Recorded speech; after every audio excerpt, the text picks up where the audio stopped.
Ole clear to ten savain chibai vekule tuntruma hian Mizoram sarkar tuna kan minister zaom takmai health minister deponia department santam taktepo alania amara chukan hriat lar na hi chu health minister ani ne te hi nia mi pui ma mo na deponia tin higher and technical education achang boka tin commerce and industry te geology and mining te po hi ama chan kha ani boka kan thotho me Dr. Lalthangliana voina hian kan studio leng turin aron thleng thei lo me ya chunga kan lom le a chunin voina hian a department chan chungchang te malak na te chungchang kan soi ho don ani a tin health department phei hi chu mi pui ngong tam takan iwang hianin kan ngai ven emema malak na te tin tu hnaya po HIV chungchang malak na te tin healthcare scheme chungchang malak na te tin zirna lampanga po university campus te po chim lampanga kan nei beldon boka ama malak na wang liu lewani a chubangin voina hian malak na te entian inge ma lo la ka ti te tin inge ma chop dang he airo puizok ti ala omem ti te po kha mi puita na tangkai tur tam tak voina hianin miron shil don ani a chunga ma sa in lom thu kanan soi ma sa ni he putang te ma sa in department chan sang te health department right han tran ta meila he tun la ya kan lo hriat lar chu mira thei tam tak tena kadin nga na healthcare scheme chungchang te damdo ina private hospital tam dakina ma khan an lo zom du lo ta amaro zo tuna chen engki ma fel to a ta hian kha le chen kha an zom du lo har satna te po kha mi puite bo kan tok man lek leka sarkar ret ti danglam si lawa i han biak rem dan te le enge khabi chunga khan enge soituri nei ti kha ma sain bultran nan mangphotila tanga ne kan in than ma ti mai la emel in than ma de to tang khan in SGDP kan te socio-economic development program ai ro man la kan de ya kan chief minister hian in kate kan sarkar ma khan amo te po min han lak tir de fa SGDP state healthcare hi pakhat na ka sei do chu MNF sarkar ma de to kan lo sarkar ni chuan kan flagship program poimo te zinga kanda ani tin kumsang ha zakwa som kwale pariat atanga sang ni le pariat kan sarkar top lampanga po khan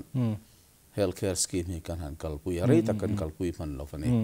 chumi wang chuan thei to pin hei kan chief minister hian helam hi angai to na alien em mai angai pui mo boka Asian Development Bank te po kan dora sarkar ma sa hun lai khan ta chuan ani po khan poisa thanem tok tak min pe ni kan bang han em lo chuan kan lo sarkar ta lova kum som midanga han sarkar ani pon thei top so chuan healthcare chuan kalpui ke ria amar chu kan han sarkar vele khan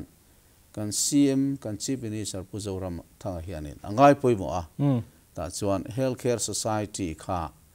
state level akaloma chief minister hi chairman ania ta chuan ngun takin kan han ngai to voi tam tak kan committee ama ho po in ta chuanin atopa chuan ni kum October ni khat khan healthcare scheme hi wana pa hola khan apuan chuan a launching a kan nei ta khata kan han puan chho po khan bul kan han tran le don ni a thil fel lo tam tak heta hian om theya chuwang chuanin mang phot maila private hospital te po hian min zom vek ula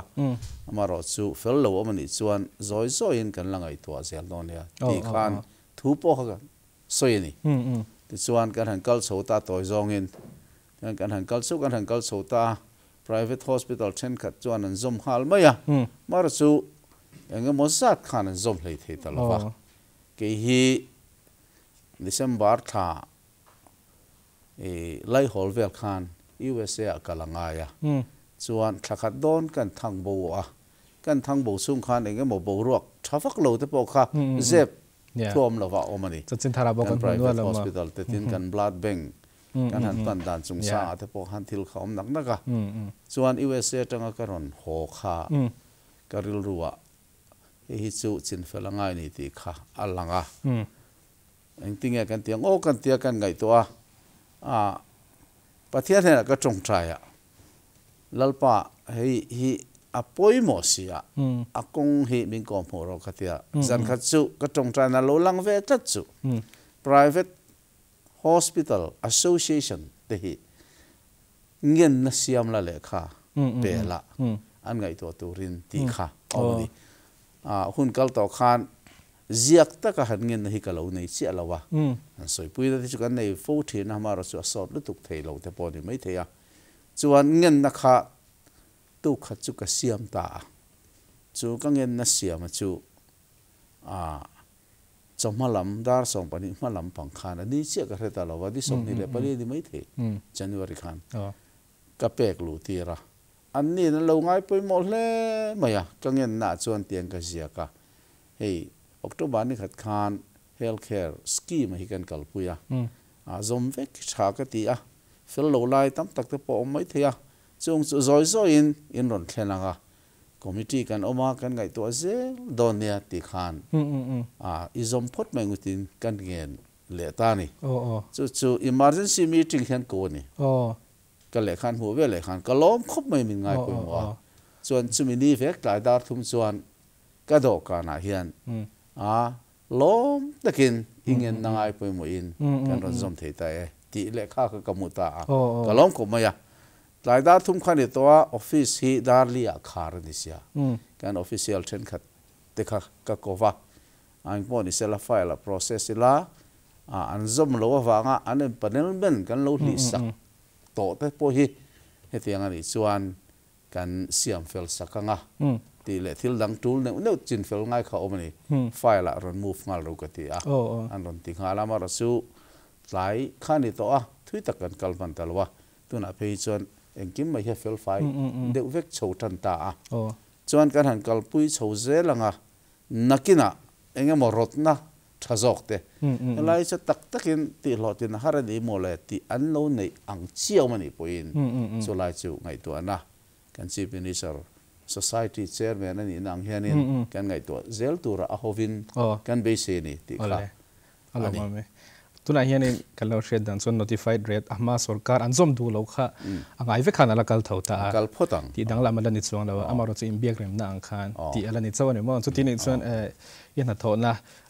aro pui kan ti ya chan chu angai renga han zom du ama kha ti le chen zom du lo han zom du te po kha convince theina te po kha ro pui kan ti ya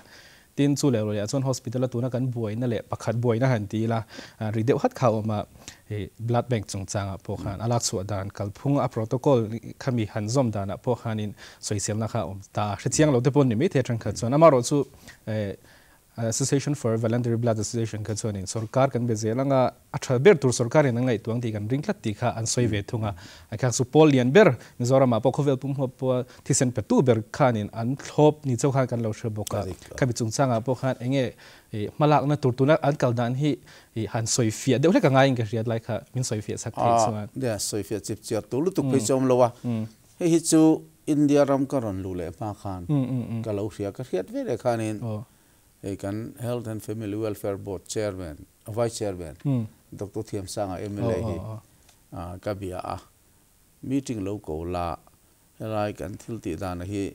thisen kan pek chu dan kalpung hi du thu sam ani lo mai the he complain tam tar yo maya chu wangchen enfel rena thang a ka ti ani khan meeting te polo ko wa ti khan anu lok a khan kan siam felta a ka ngaya tu nei chon boy na lu tu ka om talawatin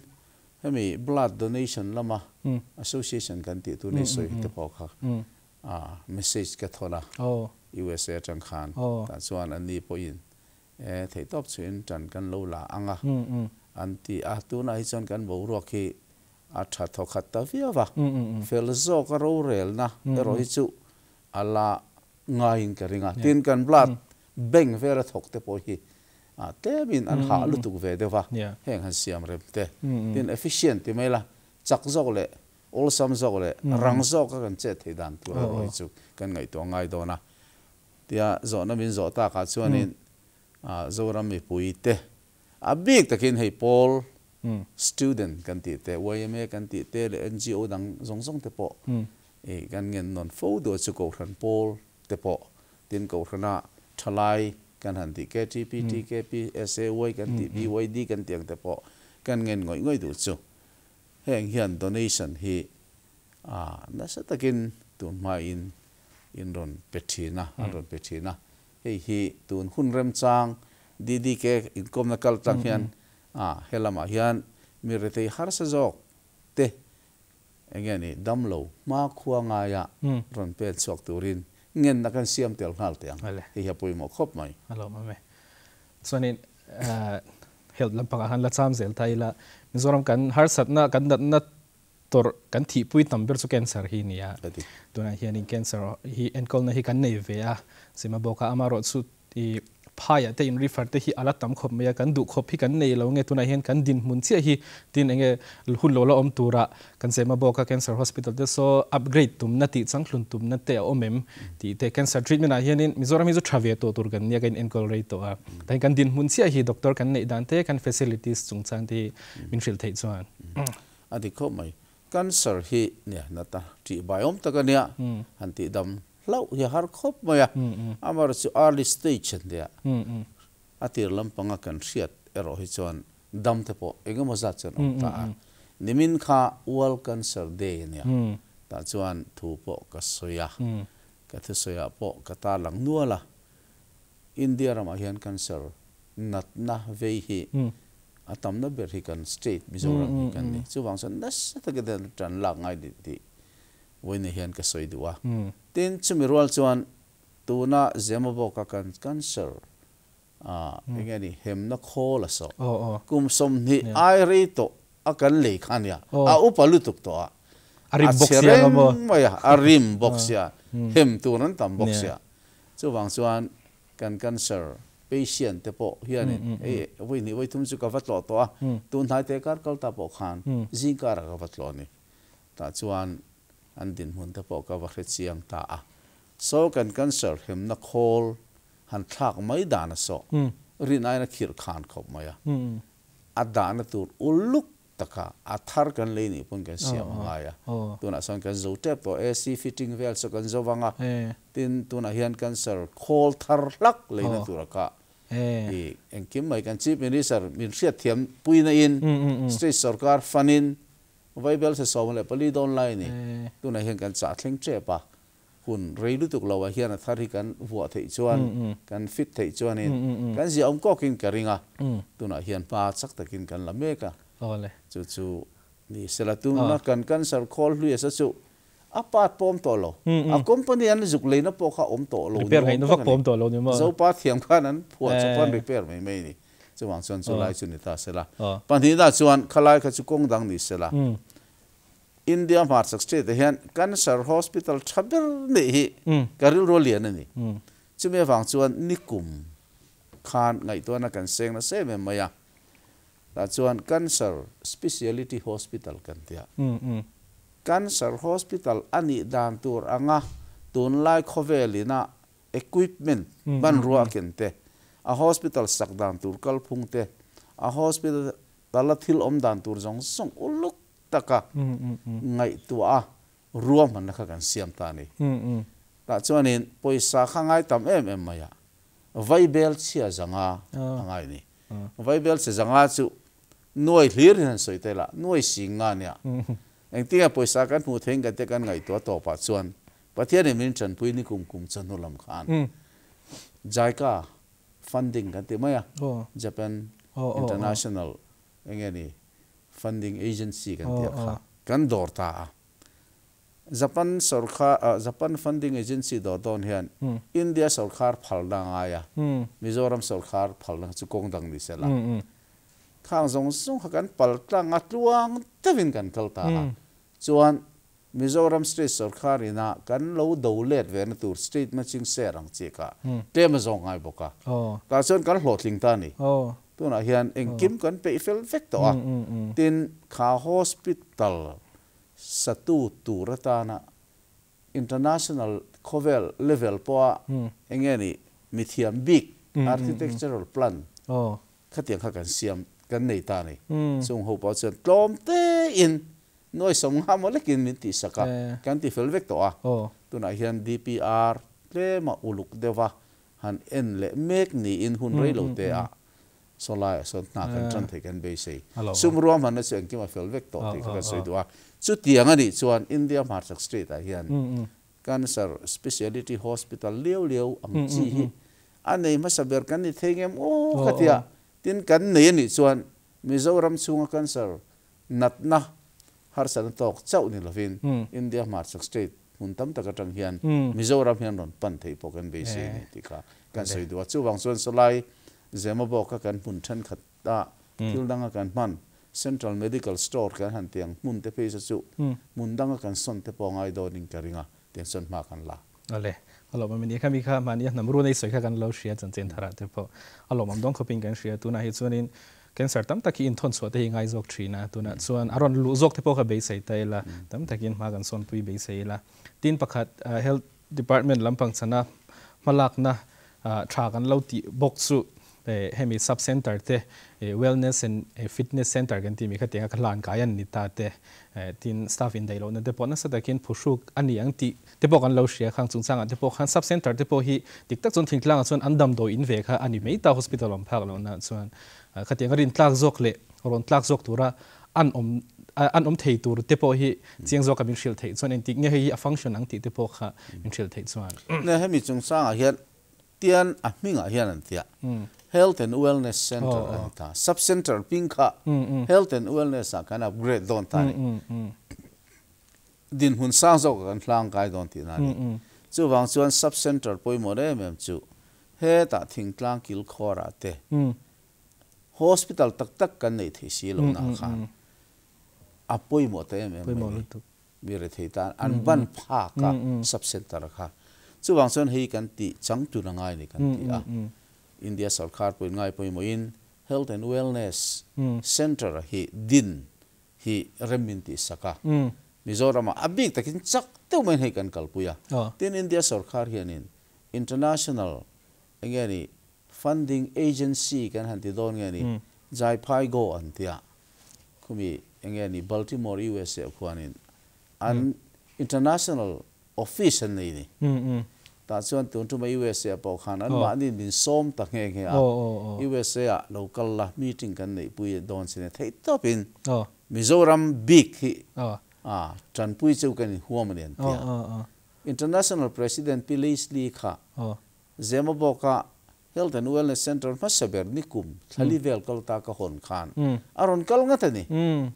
ส่วนนี้ขันมินรอนซ้อมตาตุนจุมาขัน January ท่าสมัยลำปังขัน Baltimore Washington DC บุลาคนมีจริงกันเลยตั้งเองเฮ้ยฮีอภัยหมอเนี่ยแบบสุ Health and Wellness Center ผมเสียสุ Sub Center ค่ะกันอัปเกรดโดนตาอันพิงกันข่าวโดนตา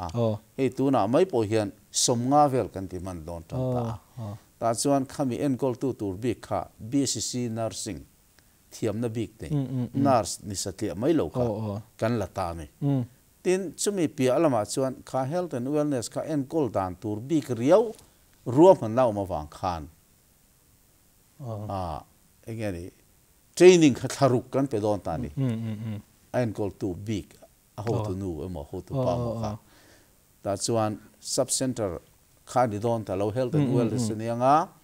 เองก็มาดำโดยกลางลอนเดือดปอดโซเวทีตัวขัน BSc Nursing ค่ะกันเทรนดร.ไอโออังเดือดเนี่ยดร.แต่น่าเดือดนี่เว้ยมั้ยทีนี้มีเพียงละมาชวนเองก็มาเฮ้ยอันนั้นได้ขันหูชัวเว้ยไม่น่าอังซีที่ละค่ะ PhD อ่ะแต่ CHC อ่ะแต่อมแค่ละวินขลายอ่ะพวกขันอมเวสละทีแต่พวกขันไงตัวนักกันนี่ตาทีนี้ดำโดยกลางลอนเดือดอุจวลปุย Sub Center อมชัดเจนแล้วค่ะตัวน่ะส่วนชาเดวินอัตราอันนี้นี่อันว่าหมอส่วนผู้จุกันได้ที่ตรงตัวก็อัชวิวังไอ้เห็นนั่นสักกินกัน healthcare อ่ะยันกันฟิสิกส์นั่นละมาสอนนับบินเข็นกับไปใช้ครบไหมส่วนคุตา USA กันจุกจุกจ้างกันกัลหล่อล้อไม่เงี้ยอีโซนนั่นอีโซนเท่าไหร่พิลิสลี international president เต็นข้างกันก็มาอันเราเป็นบัวเซนสักครบไหมมี official อันน้อยถก director ตีเลยเราเวลค่ะมีบริษัทเวลนี่กันเสียอัน local คอมมาตาร์การทุ่มเลชันเวมีจริงกันเลยบินตุยปุยเล่ไม่มีโซรัมจะบิ๊กแต่กินไงตัวนั้นกันเสียงอันมินิสาร์เฮียลเฮลัยเราเข่งจุอันที่อันเราเข่งไงฟักเราอินเดียรัมมินิสาร์หูกะส่วนลันส์เตมินันไอ้ปุยลิ้นต้องหุ่นกันมั่งอ่ะที่ตอบชัวมินยังไงนี่อันตุ่มถูกขมินศิลกล้อมขมมาอ่ะตินจูบากส่วนให้ HIV AIDS กันติจงสร้างอโปเฮียนอันนี้ลำปอยที่โตปัจจุบันปุยแต่พอมินเราตุ่มถูกค่ะเป็นสิ่งเหล่านี้ตินกันสวยเซลล์ลองอ่ะให้มี sub center เต le PCC te pon yang chu health infrastructure chetal lu tu ka hi infrastructure te om je chu kan building te PCC te sub center te CHC te hi mun tam taka thadeu omma sela thuam phui ngai sak that vek ngai ang chi te potam x-ray kan handa to pa x-ray da na tura specification ruam pandang khani lo rim trimani khatiang ang si zong song kan siam that veka tin power supply tha kan ne na tura ta na ngemo ruam panda kan han siam ang si project lian tak mai hi USA khanin ami World Bank hi an international headquarter office Washington DC khen oma ta chuanin kan thlen ta bokani India sarkar Ministry of Economic Affairs te kaltangaya Niti Aayog kan te Planning Commission thin te kaltangaya tin Mizoram sarkar a chon he kan CM bin tui puya kan paltang traffic to chung te chuka juk thlen tang hala he an ni phecha ngai poi mo hle ni karinga car le mai khian India ra ma kan lo thlok lu tanga World Bank ho tu te miri sarkar ni khat chau tal cha min ron chuk tha the se min ron ti a ni som pa thu phiang ka chuk thlang ni som pali ya meeting kan ne yanga engemo thil tha achuak donin ka be se ani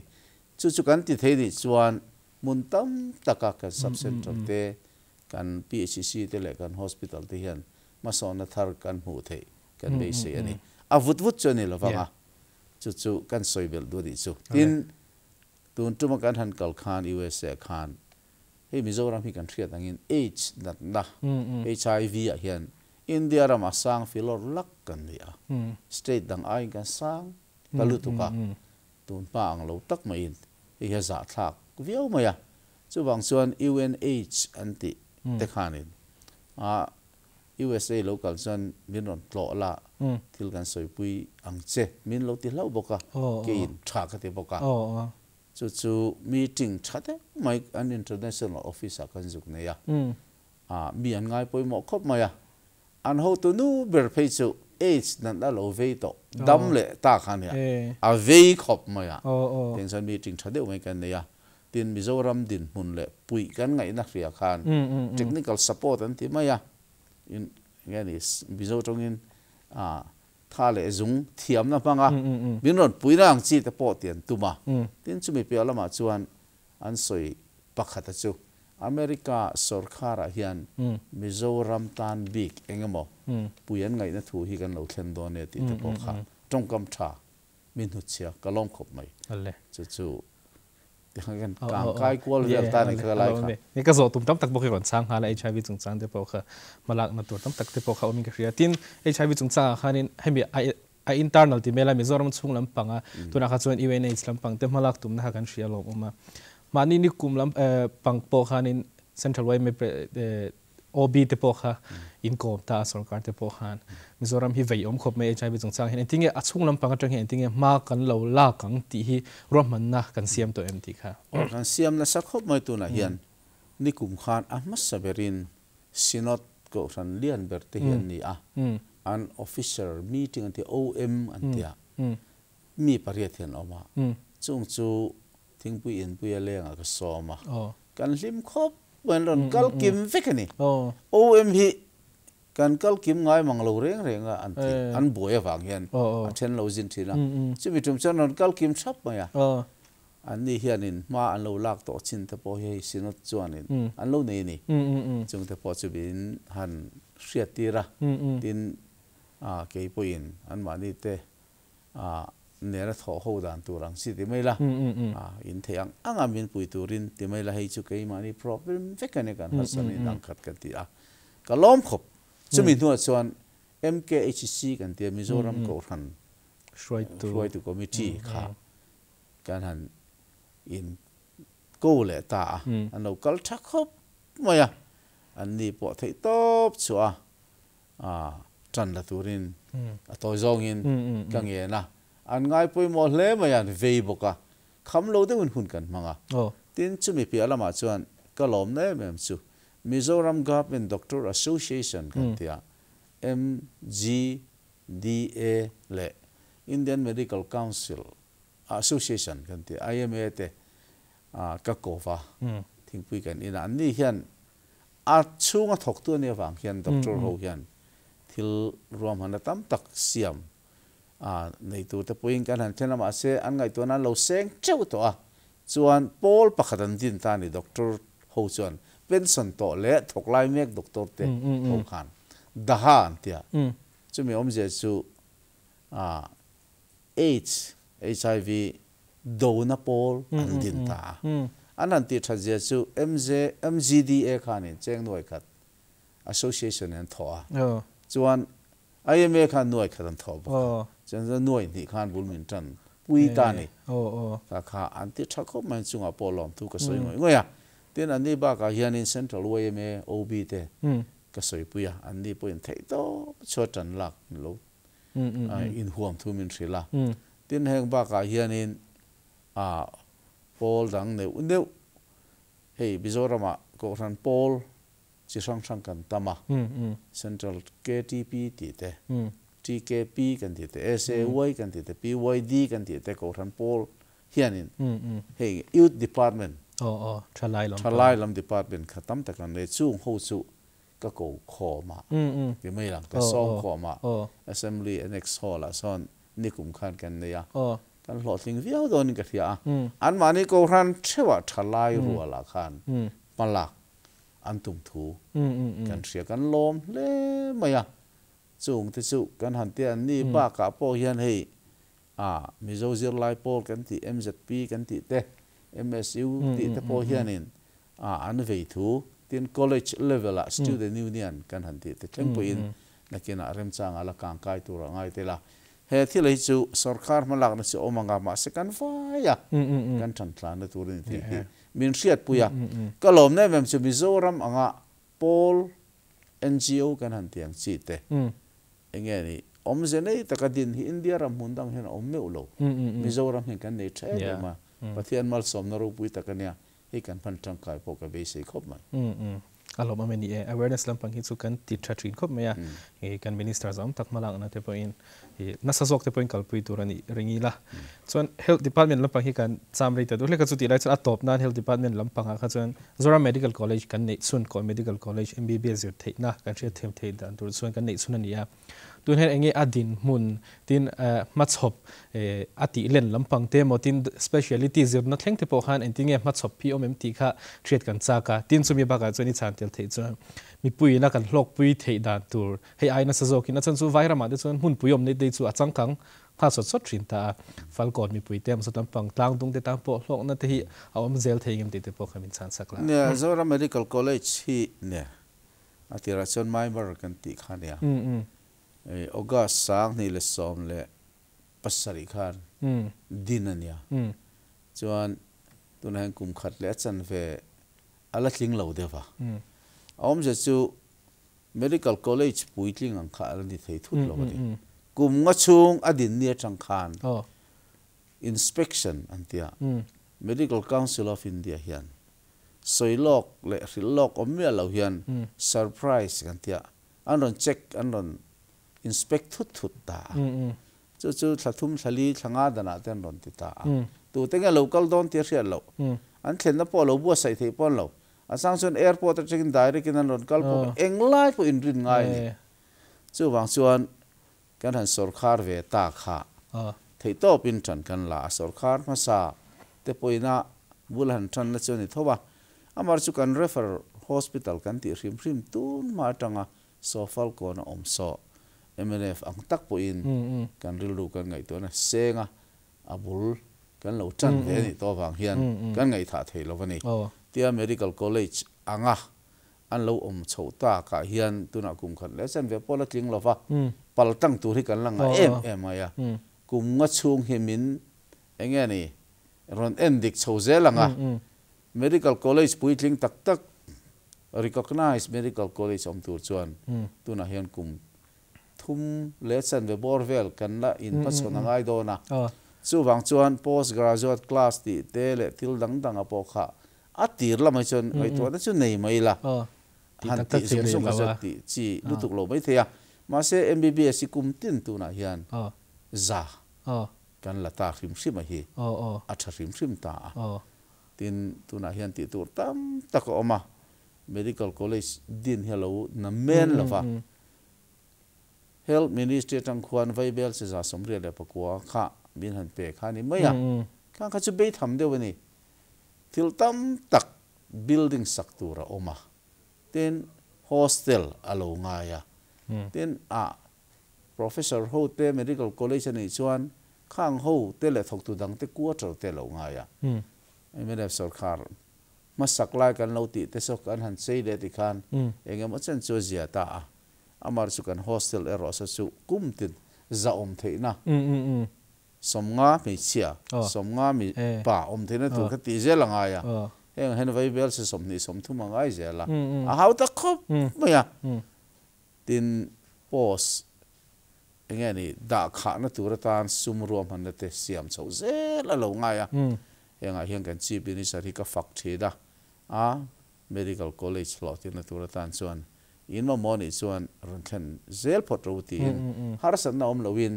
tuna hian recruitment kan ti maya professor lak te le thil dang dang nurse te doctor lak kan han ti apo hian luang tak chuan kan local ve chu ni rang tak tak thil ti ro chu har sa deu leka tuna hian society ang deu hian an oma sarkar in kan en kol lo thei box si lowa so lai po son ai en kol dan tur atana by law kan ti mai society by law te po hi tuna hian in temin kan han en non le chho mek anga akal phung so dem chon ti dang lam chu anga ikaringa a thazok om the de tur tan sarkar ma sa thil ti kha thalowe ka tin lovin han phan tak tak du hian engemo heti zong zok hian ti herrem ngai om ve bok thi ni tin chu ti rual chuanin ka vei pakhata chu Falcona Referral Hospital kan tia so medical college avanga omani ti hi kan chian ngai Aizawl Civil Hospital ang deu emo hi kan latia ni mi alo achan chuk so Falcona kan medical ngeni kan referral hospital so zirlaino pangten research an be na turata na hospital ni chu wang chuan ni lenga solaya sonin engemo athok tu te pon om atul don te in karing tuna kan kal dana chuan civil hospital ang deuh hian kan ngai ani lo dam lo inen tin na chawani lo admit na chawani lo MBBS zirlai kumtin za kan nei tuna zanhi kan nei mek te na research an be engeni an be na turata na ka hospital ka dingani ti kan riat thar le poi mo in ka chu wang chuan administration le thilkal phunga so tuna hian kan enfel so meka khatia di chuan a thain ka ringa tin tuna hian kan hospital posati changchun le zol kan tuma MRI te po kan da don ta kan ti fel de uvek to tin tun pa building lo saka electrification kan ti dan pum te po so siam that ngai kha om nul do na tin tuna son administrative building kan han ti lian tak tak te po kan han sa chho meka chu bang chuan ka tumber chu sarkarin kan CM ten na kan tumber chu medical college puitling a hlan kai tlak ka aum te de turata na kan mo tin renga hi kan pu ruk chho zela kan be chun som zela hi kan ti tura kan commitment a kan ngai ni ale alo mame zirna chungcha kan lut taboka han lut chun som te na tu na ya chim lampanga lungleya om namun tor pokha chiang to inga shia lungleya om turin Mizoram University campus thar kha honna phalna kha kan nei tania khale san kha hol phalna kha kan mutlowa ma se imalak nazara hon phalna te kan mut tameya khami chungchang pokha intin nge ni hon phalna te kan han nei thei mei intiam kam na le khatiang deal de hlek kha engtiang che nge in CMT kha min thil thei chuan ne lunglei han ti pokha dik thowa amar southern campus chim lampang hian hei Mizoram hi a map ka den chuan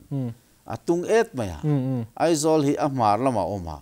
chim lam hi tikana wat thok thui sia so lama indo bangla border mo Bangladesh ne kan in ramri na tam tak oma Myanmar ne kan in ri boka tin a chim dung kho phe he thui lu tu nakina patient act is policy kan han ne yanga mo ta chen in sum don ton tak tak te kan han tiang chim lama zirna in tha university level kha se ti du de hi chim mi pui hrim lung lei pok ti chong lo hian kan nei lian ani chu wang chuan ka hria so lo chuan kum som le pariat deuh thaw hi solam son na sa takin nei dan tur kong ngai to na senga heng kong a hian kan NGO OMA te MHP te MUPN niamo MZP MSU le khang pol song hianin an ve ni tu point kan ve a amaro chu kha congress te pokum soman sarkar liam ta theito ban chu aveng karinga amar chu lo tin na kan hu man talova tia higher and technical minister kan ni hian hei hi chu ti lo tin dan tu kong hi eng ti kong song poin gan ngai to ngai kan kut ero chu ni lo human resource development ministry kut ani government of india kut ani tin minister kan ni hlim te khan delia union minister te pokan hu khala tin voi tam voi di voi nga vel union minister ka muwa dio letter kan tia ka le kha po hi alut nem khopa ka soi pui bo ka tin minister sau soi pui tok lova he ta a noi official lian zong hi bu lo waram hi ka nei ka ring lova min nin khophianin ke pe cha ka zuk nor ni ta chani USA ka kal don khan December tha lai hol khan he thil hi kalau hole lama so da order hilak ka duni phal na order lekha hi katia thanga kamani ka pu thei top kan lo chuang chuan tia minister kha chuanin ni kum lama ka mu khan kan ti done ti dei do ta chuanin india rama khan karon thlok lut ta tun thal timela janur thalai hol khan ta chuanin ni khat che ga chama zinga kavaleng teng katia kalen ma khan official lian ho kha HR ministry official lian ho khalo omru karo pheidon university order kala don campus order ka batia ngoro ka poti chilo chutiang rum ti cheni lo katia kalo kal don shrim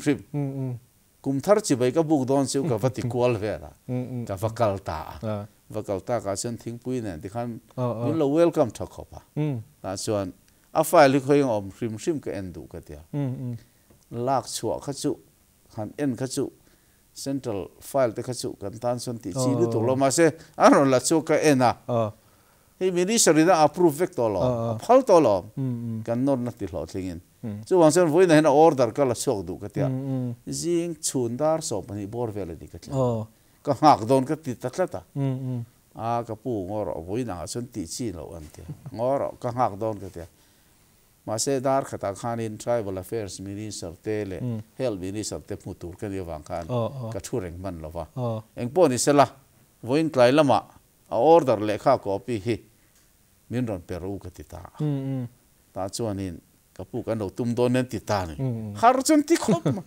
ta chuan na tlai dar di vela chuan order copy chu ka ta chuan thil danga meeting tam tak ka nei wang khan khamini khan ka zukal non lo ma se order copy ka MIZORAM house kal tlangin kan lo puwa ka lom khop maya ta chuanin southern campus aniamok engani MZU campus shrim nei hi andamen lo van achan su building tam tak class kala turte administrative building sak turte angaya nalla ka ngai boka khanga kha MIZORAM sarkar ti tur khani si lo ni MIZORAM sarkar ina kan ti tur om chun bera khachu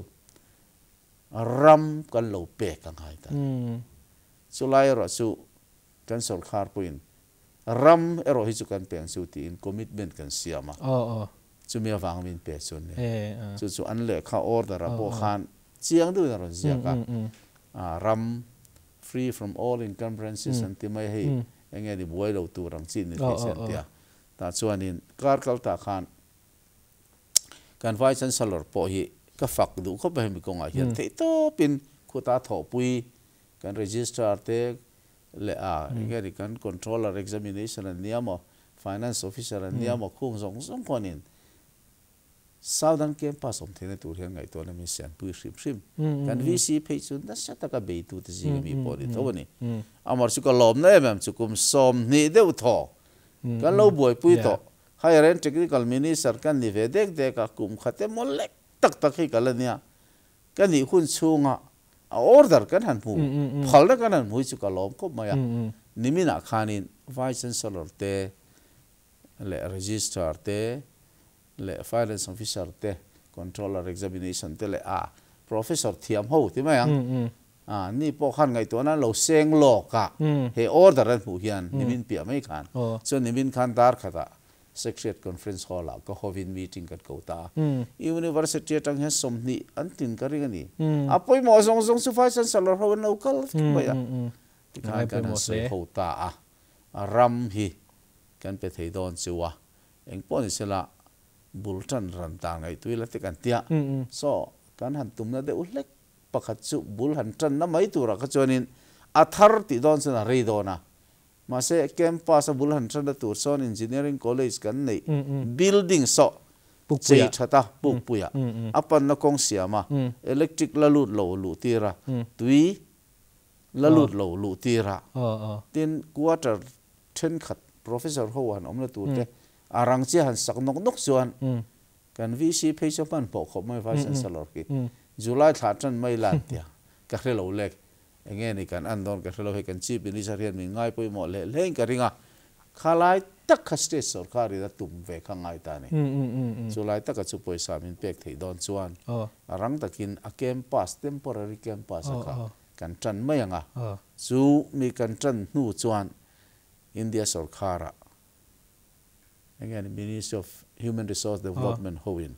hey ram kan pe thei to chu kan zuk tianga ta chuan a thar tur permanent campus ka a kel khet tur kha ti zung sung chu ril ro chan om lem khop maya eng poni se hei hi state sarkar ngon got thila de lawa MZU in ma na sa ta kan la ka ngai do na state sarkar poin India sarkar a tu lang angin kan zuk chuanga ti kan a hlotin ne kan hu thei tur sang ka be se ya amar chu heng hi tlema hun rei real ve chiani tin alom om le mem tur chu so lai so ne subject enge kan introduce don ka hlova lung lei le chim lam pang tan ri ko ta ni lo Aizawl lam pang tan lam pang tan pon enge ni acha vek don kan university vek ani ti kha khetang teila tin sta look is policy te kan han kal pui chawa king khosak lam ne rin sum don ton kan han ti tak tak khun pe chuan son lampang so hun poi mo tu ngai tu ma chu wang chuan ne hu alo piang ma na to silonga kan thu lo maya chu ta hei Mizoram University kan han piang an omle ta henga po hian admission te poi boi thak to ani chu wang chuan na sa takin solama son rom han kan siam tum ang ya lo teng ni chuan zirna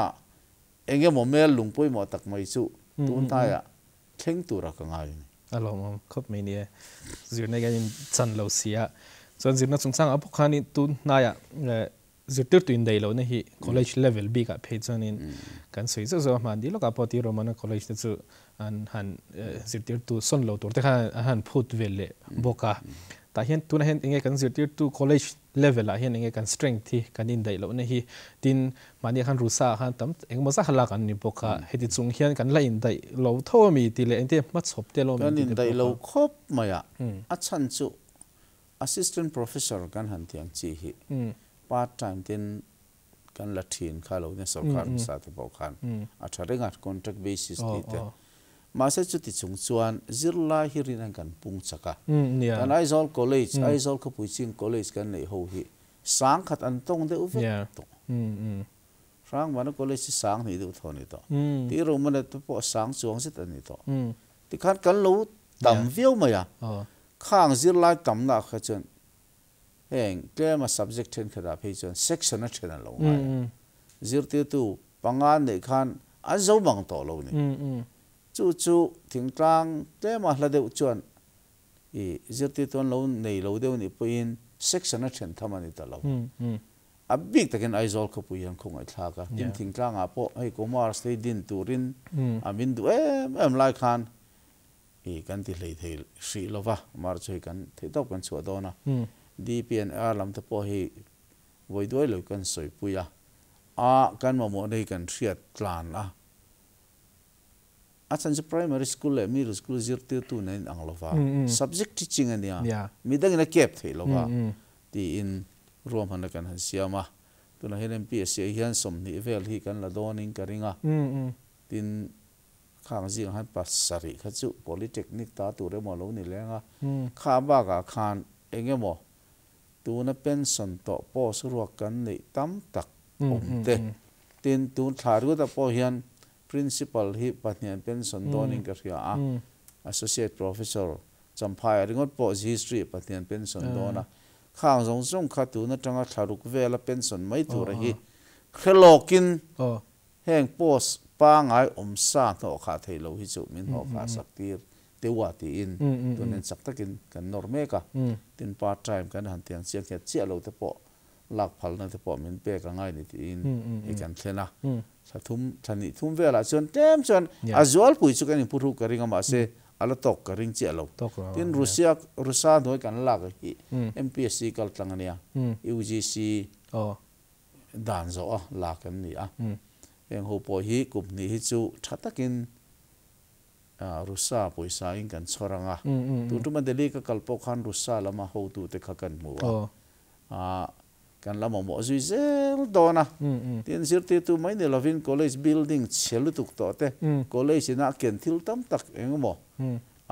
hall chung chang te kan thin te le thil dang dang kan mo ti na tur poi sum hi ro man hi siam zui zel te wa rusa thi in ti no tura hi chon ti te kha tun tu ma han karon pa te le ni chuan in kan zia chho voi le kha chon thei lowang ma se kumin an ral hi chuan Aizawl pui hi chu phuruk pan chu kan du khop mai teng zong zong a hian he ta a finance ne DP and air te na soi ho tlan ngai vek ki ne a department got tin ma kan da floating zung zung thei bik lovadi hello mame son a technical lampang zirna lampang te po hi ne or thei chon het lampang te po hi apoi mo khopin kalo hreve me boka chuti lai chon response te po so tuna hian han tuna ma chop te po amin ka ria han ti ma son na turte khami chung chang po kha higher technical chung chang bi ka chon top nan te po ni ta sela khamin thil thei chon ne ripan so kan thiat angin India sarkar ina north east huap ang dewa MIZORAM an rondin sonia poisa zong zong so state sarkar in kan tum ta lo ni central sarkar hei MZU kan tiang deu chu MIZORAM University ang deu ka mar chu MIZORAM chunga ripan omani miaw wang hian a chor tu chu mizo fa te vek kan te chu wang chuan an ma mo le tun aya ma son zo ka anom thei na tur hi ka ngai to na sa ve khop maya ka sarkar tir ve le khang ka vat lo ni ta chuarin tun ma tanga project ti mai la ripan upgradation an tia ti chang chun le zola tur ta na an ma mo thil tam tak DPR an lo siam central sarkar an plotling lei thei lo kha ka zuk boi pui di chu chuan thil thadeu aron fring chok don ta voi khat ka zukal nu thla khat mun le ka khan sanction an huta ni tam khop maya vai bel chia zali le som ge ta nia noi sing li le sang riat solai mun pa vel poson e zo don mi ka tia ma se zo wang chun tia chu din turin tun man la ta ni ta chuan post professor te assistant professor associate te le na danga kha zale somga le pali lak the na kha om ta minor phal sak ta ve kani choro chu India sarkar nuai tanga lak tur chi deu khani ta tin chu mai ni lovin administrative building sakna turatan vaibel setam tak atela tin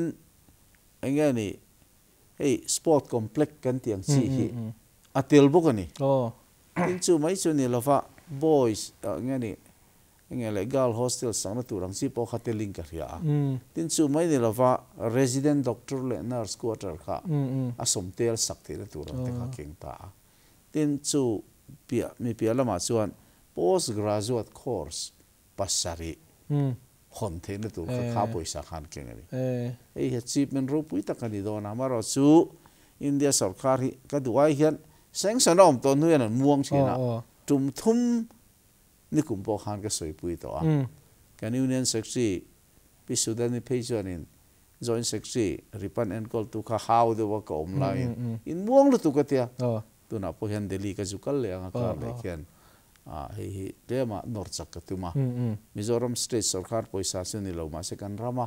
institution poi mo lu tu ka ne wang hian chak taka kal kha angai fim chu ang chan thei top in chan kan la mek ti kha kan soi do ni chu Chu tiang ang taka chu project chu alo hlo ting ani chuan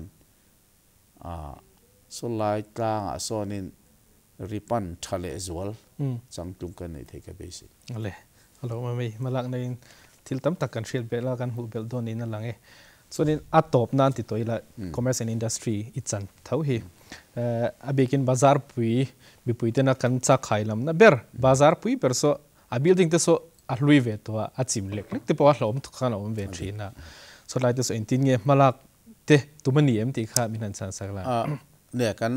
sabzi bazar kan hanti mai new market so ni mai a building so a hlom lu tu chu wang chuan disaster management lamte poina en hianin unsafe a safe to lo building so chu wang chuan lir lo hing ta ang sela a sang tel nun na chan thei rup na ni tin mu chwa na ri to chu wang chuan tia sor kan kan han chel po hian arang theang peraso so chua sana eng tinemo building kan sakangai market building sangkang ti kha kan ai to ke point tum thu mo huna ka tlo to a slap chen khat phaisa pop hiu wo mai ni thangra tia tia tin mo ala om lu tuk to chu wang chuan solai bor vel le a che vela son an na zo te le chil je rang rang zual tam ta kan omen mu vek to mi sang cho han omani chu ho chu han chu ati thut dong khan boi thak ta ma se tu na hian AMC te nen te tin kan market lo nei to sa te min kan han siam rema tin song industry directorate kot a te po enge mokum ni thum chung an lo ejon na tur kan ni son chuak ani si chon ti ten kan han ngai to mo tin new market a tura building thar kan sakate enge mo sat kan ek beng lui ta teng chuan ta khianin building ka sadon ta chuan ama saber ta na kan ti tura chu tura kan tan thei mai to tura chu foreign land kan ti khian ta khianin building kan sang ka satan mai dona arang theang pero uluk taka sa si in i ruam handa kan siama saktan thoi kan be sia chubi ni lo a main building no a market pui building lian ki kan han thia tanga kan han thia khan ta khianin hey smart city poisa kan han ti mai mangte pone nga le poisa dang mangte poin ta khison market changkang tak changkang han ti mai la inge ni karil ro chanin chung kwa zali sangli sanga vel e jon na om thei lo tu ruam hana siam a long term de na tu mizoram kan aizawl kan mun leili ania mun tang kan nei to lo wa tiang zong te chuan ti la tin lift system te pokan siama tin car parking te rem donem ka helova tin chuba ka chuan food court thengin uluk tak kela ke ka tianga a san chu kan thil zor dan hi mizoram hi ka ngai mo ya kan in rin ni bazar chu kan thria agriculture horticulture ko ta road block top ta sikul pi kon tanga khu ta kulikon zong zong kong sira kan in zuara furan nianga diakanga an bo thak se chu krisel na kong po khoi chu wang son he hi en tur tam tak we de hian a oma chu wang son market engemo thazok mu mal zok kan nei thei da tur hi chu ngai to na kan se na ngai khop maya tu na hen district ate pe chuanin malak so zel na tur ta na malak to sa lo om pi alama langai zel po hi project te po hi kan siam so dona malak kan tu mani ti kha kan soi du ani ale alo me so ni portfolio chan hi han soi kim lo loi la kan ti de le ka geology and mining it's an het nge mizoram leilung hi tun na ya po amin mun tam tak pe zo leitla niam ti zong zong te o ma het lem panga hian tin nge kan malak to na chin ati ziom lam pangi chu ti thei kan re lo khwa re la ni wangin alo in ven da lam pangi mo kha tam panga han ti nge ma kan lak ti zong ne geology and mining hianin leilung a him le him lo hi an ni chan mumal taka en hian ne ya chu a thei na china chuan anin lai lo em na chugin kan han ti tir zel ta chuni tuna kan new market saktur ka ti lai ta ka te po chuan geology and mining in ti tur khom ta ni mo soil testing te tin khu ta thuk ta kan lai nga a foundation ti ma in ka na thatok em ti song song te tin mi mal le office in sak don re po in hi a thei chin chira chuan hei ma kan hala chota zela an tangkai khopa khol te ma pan tlak le zual deuh nei dan thleng te poin kan ngai to ngai kan hun thar le min te po kan thria eng lai po a le tla niam kan nei amo khatiang chi kha atama hei an har sana mi siam sakna se me maya helai chon thei to pin tan an lama ro chu thok tu te khon tlema tin khol tlema tun lai kan man chi ang India ram hun danga kan man chi ang te po hi voi ne hian kan nei chodan tu kong hi chu ngai to na hei kan seng so me kan ni ole chana top na ti toila hemi minerals lampang leilung ho sakna lampang chungchang lai chua te po hi entinge tuna hian mana khanin an ver ko chek chuk to han kan lo shia satlampang te po so tuna hian kan din punsia alo om tak tak lo ge ni ti te po kheng ti sarkar lampang ne hei hi le noi thil hian e wang hian mun chen ka tai chuanin akum tel tak tak eng oil exploration ti ho hian in an ron ti thi na maro chu alo tin na tak tak hi mu tur hi tun mai chan lo lo maro chu tur na base om de le kan han soi de chu khumi kan kolasip district ka mi khubo mei dum kan te mi kha ko lai bor vel khu chalo tik mai then tia I tlem lai de khan thathum level kalta khan delia helam pang ti ho hi an office ka valen chila MIZORAM local tu te poi kan tian local to thowa local le nai te wa kan tia a big takin kolasip khulai vel bora kan lo ti rei do te po min han puinga an ni chon be se na sang tak an nei thu te chu mun then ka da ku chuan an soya amara chu tu na hian kan thria a so lai nge ni molung thu pi alok ka te po an han ti amo amara chu tun din puna hian nasa takan ti to no khan alo tin na la mu chi alo di mai thia tu na MIZORAM hun thang sang hian hei ma chen han la chu me ka yala hian state sarkar ang hian thui de hi an va riat pui hlei thei chi alo wa amaro chu kan ram chunga tian ne wang hian kan riat pui ve chin hi chu om angai ni yala hi chanin atak tak ram kan la thleng chi alo den hianin soi thui lutuk to ri om lo wa amaro chu kan chi minister zom tak so eng de hian kan leilung hau sakna oil le thil dang a hi kan ti fuwa kan hu chua huna kan lak chu huna chuan employment na sa tagin generate nga aram hau sakna nar tur ni ti kan pom dan thlap ani a MNF kan sarkar pa tang to kan SCDP apo hi kan malak na tur pui mo tak mai direct in ma kan zuk la thelo ni pui kan ram chunga hau sakna om hai chwa dana hi chuan thei top kan chuang ti kan commitment ve te pon ya kan enjoy chho le ole alo me hun thatak min siam sak kan hun te kalo mang reita hun thatak me min siam sak malak na sang sang te sarkar malak na te mi theta vai kan lo ma mi pui te pon kan lo hlok pui kan be se ya hun lo la kal zel tora po ram le nam ta na thei to pat thok zel thei tur chen du sak na kan la na che kan lo mu tu ke kan lo me